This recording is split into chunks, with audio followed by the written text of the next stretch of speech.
ಎಲ್ಲರಿಗೂ ನಮಸ್ಕಾರ. ಈ ದಿನ ನಾವು ಮುಳಬಾಗಿಲು ತಾಲೂಕಿನ ವಕೀಲರ ಸಂಘದಿಂದ ನಮ್ಮ ಮುಖ್ಯಮಂತ್ರಿ ಆಗಿರ್ತಕ್ಕಂಥ ಡಿ ಕೆ ಶಿವಕುಮಾರ್ ಅವರಿಗೆ ಅಭಿನಂದನೆಗಳನ್ನು ಸಲ್ಲಿಸುತ್ತೇವೆ. ಮತ್ತು ಅದೇ ರೀತಿ ಹೇಳಬೇಕಂದ್ರೆ ಡಿ ಕೆ ಶಿವಕುಮಾರು ಮುಖ್ಯಮಂತ್ರಿ ಆಗಬೇಕಂದ್ರೆ ನಮ್ಮ ಕಾಂಗ್ರೆಸ್ ಹೈಕಮಾಂಡ್ ಏನಿದೆಯೋ ಫಸ್ಟು ಮೊದಲನೇದಾಗಿ ಅವ್ರಿಗೆ ಅಭಿನಂದನೆಗಳನ್ನು ಸಲ್ಲಿಸಬೇಕು.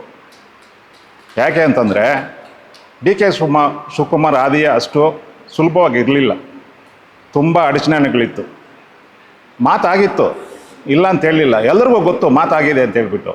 ಅದನ್ನು ಧೈರ್ಯವಾಗಿ ಯಾರು ಹೇಳೋರಿಲ್ಲ ಮಾತಾಗಿದೆ ಅಂತ ಹೇಳ್ಬಿಟ್ಟು. ಆಯಪ್ಪನ ಯಾವುದೋ ಒಂದು ಮೀಡಿಯಾದಲ್ಲಿ BCC ಮೀಡಿಯಾದಲ್ಲಿ ಕೇಳ್ಕೊಂಡ ಈ ಥರ ಆಗಿದೆ ಮಾತು ಅಂತ ಹೇಳ್ಬಿಟ್ಟು. ಅದಕ್ಕೆ ಯಾರೂ ಮನ್ನಣೆ ಕೊಡಲಿಲ್ಲ. ಇಲ್ಲಿರೋ ಅಹಿಂದ ಟೀಮ್ ಏನಿದೆಯೋ ಕಿಂಡಲಾಗಿ ಮಾತಾಡೋದು, ಮುಖ್ಯಮಂತ್ರಿ ಸೀಟು ಏನು ಖಾಲಿ ಇದೆಯೇನೋ ಕೊಟ್ಬಿಡೋಕ್ಕೆ, ನಮ್ಮ ಸಮುದಾಯದ 75 ಲಕ್ಷ ಇದ್ದಾರೆ, ನನಗೂ ಬೇಕು ಮುಖ್ಯಮಂತ್ರಿ ಕೊಟ್ಬಿಡ್ತಾರೇನೋ, ಹಿಂಗೆಲ್ಲ ಅವರು ಪಾರ್ಟಿನಲ್ಲಿ ಇರೋರೆ ಬೇರೆಯವರಲ್ಲ. ಈ ಥರ ತುಂಬ ಕಿಂಡಲಾಗಿ ಮಾತಾಡ್ತಾಯಿದ್ರು.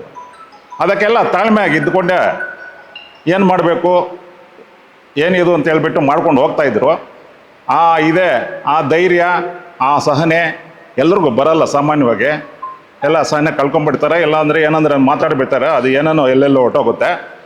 ಆ ವಿಷಯದಲ್ಲಿ ಹೇಳ್ಬೇಕಂದ್ರೆ ಡಿ ಕೆ ಶಿವಕುಮಾರ್ ಅವರು ಯಾವ ರೀತಿ ಎಲ್ಲ ಇದು ಮಾಡ್ಕೊಂಬಂತಂದರೆ ಅಷ್ಟು ನೀಟಾಗಿ ಇದು ಮಾಡ್ಕೊಂಬಂದರು. ಆ ತಾಳ್ಮೆಯಿಂದನೇ ಇವತ್ತು ಅವರು CM ಆಗಿರೋದು.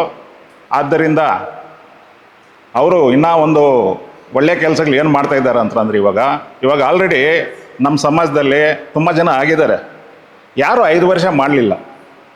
SM ಕೃಷ್ಣ ಒಬ್ಬರು ಬಿಟ್ಟರೆ ದೇವೇಗೌಡ ಆಗ್ಬೋದು, ಸದಾನಂದ ಗೌಡ ಆಗ್ಬೋದು, ಕುಮಾರಸ್ವಾಮಿ ಆಗ್ಬೋದು, ನಮ್ಮ ಇವಾಗ ಡಿ ಕೆ ಶಿವಕುಮಾರ್ ಆಗಿದ್ದಾರೆ. 5 ವರ್ಷ ಯಾರು ಟರ್ಮ್ ಇಲ್ಲ. 11 ತಿಂಗಳು, 1 ವರ್ಷ, 20 ತಿಂಗಳು, 14 ತಿಂಗಳು ಈ ಥರ ಆಡಳಿತ ಮಾಡ್ಕೊಂಡ್ಬಂದಿರೋ, ಅದರಲ್ಲೂ ಉತ್ತಮವಾಗ ಕೆಲಸ ಮಾಡ್ಕೊಂಡ್ಬಂದಿದ್ದಾರೆ. ನಮ್ಮ ಕಮ್ಯುನಿಟಿಯಿಂದ ಆಗಿರೋರಿಗೆ ಒಳ್ಳೆ ಕೆಲಸ ಮಾಡ್ಕೊಂಡ್ಬಂದಿದ್ದಾರೆ. ರೈತರಲ್ಲಿ ಒಳ್ಳೆ ಹೆಸರಿಟ್ಕೊಂಡಿದ್ದಾರೆ.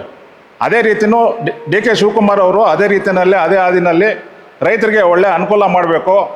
ಯಾವುದೇ ಬೆಳೆಗಳಿಗೆ ರೇಟ್ ಇಲ್ಲ ಅಂತಂದರೆ ಅದಕ್ಕೆ ಬೆಂಬಲ ಬೆಲೆ ಕೊಡಬೇಕು. ಮತ್ತು ಅದೇ ರೀತಿಯಾಗಿ ನಮ್ಮ ರೈತರು ಸಾಲ ಮನ್ನಾ ಮಾಡಬೇಕು ಅಂತೇಳ್ಬಿಟ್ಟು ನಮ್ಮ ರೈತರ ಪರವಾಗಿ ಎಲ್ಲ ನಾನು ಬೇಡ್ಕೊಳ್ತೇನೆ.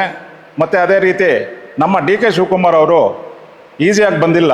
ಅವರು ಸ್ಟೂಡೆಂಟು ಇದರಿಂದನೇ ಎಲ್ಲ ರಾಜಕೀಯ ಮಾಡ್ಕೊಂಡು ಬಂದಿರ್ತಕ್ಕಂಥವ್ರು. 1984ರಲ್ಲಿ ದೇವೇಗೌಡ ಮೇಲೆ ಕಂಟೆಸ್ಟ್ ಮಾಡಿರ್ತಕ್ಕಂಥ ವ್ಯಕ್ತಿ.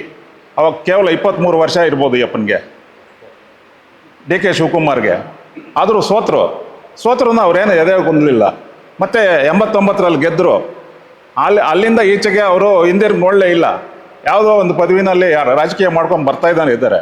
ಅದೇ ದೇವೇಗೌಡರ ಮೇಲೆ ಕಂಟೆಸ್ಟ್ ಮಾಡಿದಂಥ ವ್ಯಕ್ತಿ ನಿನ್ನೆ ಹೋಗಿ ದೇವೇಗೌಡರು ಕಾಲು ನಮಸ್ಕಾರ ಮಾಡಿ ಅವ್ರ ಆಶೀರ್ವಾದ ಪಡ್ಕೊಂಡ್ರು. ಅದೇ ಎಲ್ರಿಗೂ ಬರಲ್ಲ. ಇವು CM ಆಗ್ತಾಯಿದ್ದೀವಿ ಅಂದರೆ ದುರಂಕಾರ ಅಹಂಕಾರಗಳು ಬರೋರು ಇದ್ದಾರೆ. ಕೇವಲ ಕೆಲವು ಚಿಕ್ಕ ಪೋಸ್ಟ್ಗಳಿಗೆ ಎಷ್ಟೋ ತೋರಿಸ್ಬಿಡ್ತಾರೆ. ಅಂಥ ಒಂದು ಮುಖ್ಯಮಂತ್ರಿ ಆಗ್ತಾಯಿದ್ದಾರೆ ಅಂತಂದರೆ ಅವರು ಸಹನೆ. ಯಡಿಯೂರಪ್ಪ ಅವ್ರ ಹತ್ರ ಹೋದರು, ಎಲ್ಲರೂ ಬೇಡ್ಕೊಂಡು ನಿಮ್ಮ ಆಶೀರ್ವಾದ ಬೇಕು ಅಂತ ಹೇಳ್ಬಿಟ್ಟು ಒಂದು ರಾಜಕೀಯ ಕೆಂಪೇಗೌಡ ಆಡಳಿತ ಮಾಡಿದ್ರು ಅಂದರೆ ಅವಾಗ ಎಲ್ಲ ಧರ್ಮದವ್ರನ್ನೂ ಎಲ್ಲ ಜಾತಿಯವ್ರನ್ನೂ ತಗೊಂಡು ಅವರು ಒಳ್ಳೆ ರೀತಿಯಲ್ಲಿ ಇವಾಗ ಏನಕ್ಕೆ ಕೆಂಪೇಗೌಡ ಜಯಂತಿ ಮಾಡ್ತೀವಿ, 500 ವರ್ಷಗಳಿಂದ ಯಾವಾಗ ಆಗಿರೋದು ಇದು. ಅದನ್ನು ನಾಡಪ್ರಭು ಅಂತ ಹೇಳ್ಬಿಟ್ಟು ನಾಡಿಗೆ ಒಳ್ಳೇದು ಮಾಡಿದ್ದಾರೆ ಅಂತ ಹೇಳ್ಬಿಟ್ಟು ನಾವು ಇದು ಮಾಡ್ತಾಯಿದ್ದೀವಿ. ಅದೇ ರೀತಿಯೂ ಡಿ ಕೆ ಶಿವಕುಮಾರ್ ಅವರು ಎಲ್ಲ ಧರ್ಮ ಗುರುಗಳನ್ನ 52 ಜನನ ಕರೆಸ್ಬಿಟ್ಟು ಇವಾಗ ಹಿಂದಿನ ಮುಖ್ಯಮಂತ್ರಿಗಳು ಅದು ರಾಜಕೀಯ ಮಾಡ್ತಾಯಿದ್ರು. ಆ ಧರ್ಮ ಬೇರೆ, ಈ ಧರ್ಮ ಬೇರೆ, ನಮಗೆ ಸನಾತನ ಧರ್ಮ ಅಂದರೆ ಆಗಲ್ಲ, ನಮಗೆ ಆ ಧರ್ಮದವರು ನಮ್ಮ ಒಳ್ಳೆಯವರು, ಇವರು ಏನಿಲ್ಲ ಎಲ್ಲ ಧರ್ಮದವರು ನಮಗೊಂದೇ, ಸನಾತನ ಧರ್ಮ ಅಷ್ಟೇ, ಯಾವುದೇ ಧರ್ಮ ಆಗಲಿ ನಮಗೆಲ್ಲರೂ ಒಂದೇ ಅಂತ ಹೇಳ್ಬಿಟ್ಟು ಆ ಭಾವನೆ ಇಟ್ಕೊಂಡು ರಾಜಕೀಯ ಮಾಡ್ತಾಯಿದ್ದಾರೆ. ಅದು ಅವರು ಒಳ್ಳೆಯದಾಗಲಿ. ಅದೇ ರೀತಿ ಮುಂದಿನ ದಿನಗಳಲ್ಲಿ ನಮ್ಮ ಗೋಪಾಲಣ್ಣ ಹೇಳಿದ್ರು, ಜಿಲ್ಲಾ ಮಟ್ಟದಲ್ಲಿ ಒಂದು ವಕೀಲರ ಸಂಘದಿಂದ ಅಭಿನಂದನಾ ಸಮಾರಂಭ ಮಾಡಿಬಿಟ್ಟು ನಮ್ಮ ನಿರ್ಮಲಾ ಸ್ವಾಮೀಜಿನ ಕರೆಸಿಬಿಟ್ಟು ಒಂದು ಮತ್ತು ಇನ್ನೊಂದು ಮಾತು ಹೇಳ್ತಾಯಿದ್ರು ಡಿ ಕೆ ಅವ್ರು, ನಾನು ಕೇಳಿಸ್ಕೊಂಡಿದ್ದೀನಿ. ನಮ್ಮ ಕೋಲಾರ ಜಿಲ್ಲೆ ರೈತರು ತುಂಬ ಧೈರ್ಯವಂತರು ಮತ್ತು ಕಷ್ಟಜೀವಿಗಳು. ಅವರು ಇಡೀ ರಾಜ್ಯಕ್ಕೆ ಚಿನ್ನ ಮತ್ತು ಹಾಲು, ಮಾವಿನಹಣ್ಣು ಕೊಡ್ತಕ್ಕಂಥವ್ರು. ಎಲ್ಲ ಜಿಲ್ಲೆಗಳಲ್ಲೂ ರೈತರು ಆತ್ಮಹತ್ಯೆ ಮಾಡ್ಕೊಳ್ತಾರೆ. ಆದರೆ ಕೋಲಾರ ಜಿಲ್ಲೆಯಲ್ಲಿ ಆತ್ಮಹತ್ಯೆ ಮಾಡ್ಕೊಳ್ಳೋರು ತೀರಾ ಕಡಿಮೆ. ಯಾಕೆಂದರೆ ಅವ್ರಿಗೆ ಧೈರ್ಯ ಜಾಸ್ತಿ. ಕೋಲಾರ ಜಿಲ್ಲೆ ರೈತರು ಅಂದರೆ ನಂಗೆ ತುಂಬ ಇಷ್ಟ ಅಂತ ಹೇಳ್ಬಿಟ್ಟು ಎಲ್ಲೋ ಮೀಟಿಂಗ್ಗಳು ಸುಮಾರು ಮೀಟಿಂಗ್ಗಳು ಹೇಳಿದ್ದಾರೆ.